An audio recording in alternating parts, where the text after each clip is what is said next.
This week, we're going to talk about the student travel portion of the Sister City program. And with me today is Cliff Coleman, who is a board member of the Hot Springs National Park Sister City Foundation, and also Lane Davis, who is an incoming junior at Lakeside High School. Welcome. Thank you. Thank you. We're so excited to be able to tell you some more details about the student delegation program. Every year, we're sending more and more students to Hanamaki, and in fact, this year is a record number of students.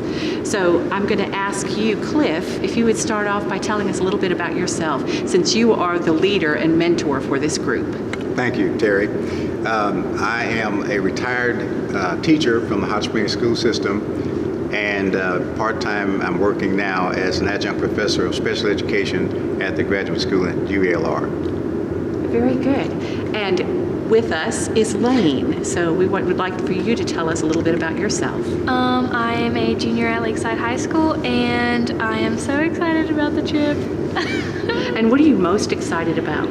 I'm most excited about meeting my host sister that I'll be staying with for 6 days and just getting to spend a lot of time with her. How wonderful, because they stay with host families, and by the time you leave, it'll feel like it's your own family.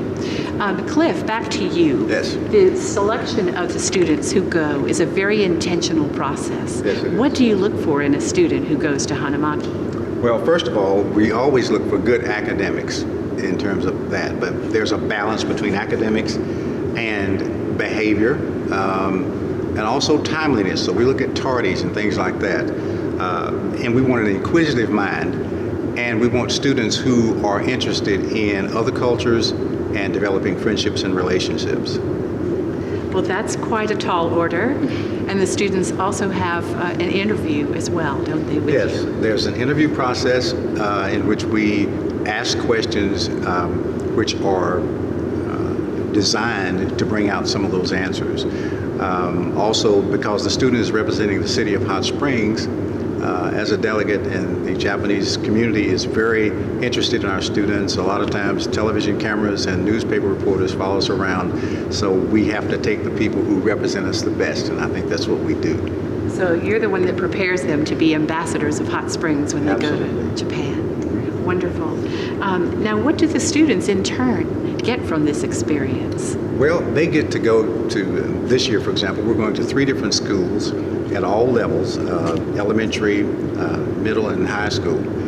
And we'll get to see things like this. I asked the principal if he had a discipline problem at his school, and he told me with his head down that 13 years ago they had a problem. I said, well, what was the problem? Because they didn't have detention or referrals or anything like that. I said, what was the problem? He said a student spoke loudly to a teacher. I said, well, what did you do? He said, oh, we don't do anything. The parents come to the school and they stand outside of the school with their heads down in shame all day.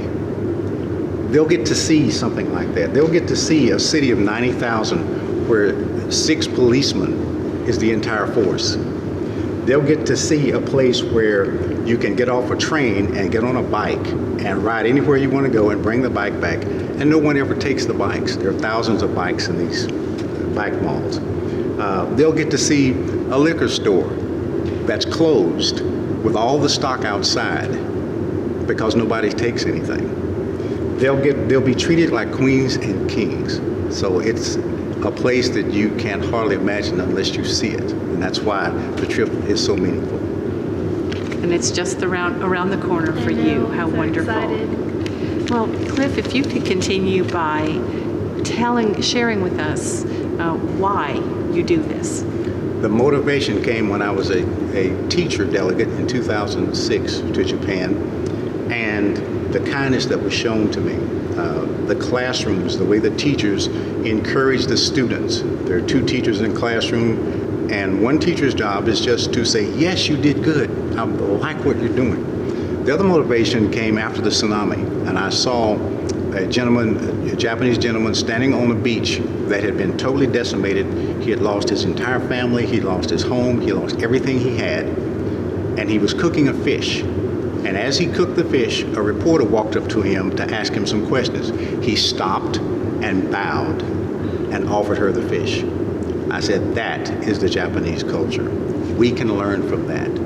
thank you for sharing that story with us, and I hate that we're already out of time, but it illustrates the very personal nature of our Sister City program. Cliff has many more stories like that, and so will Lane and all the students when they come back to Japan, from Japan this summer, and share their experiences with everybody around them.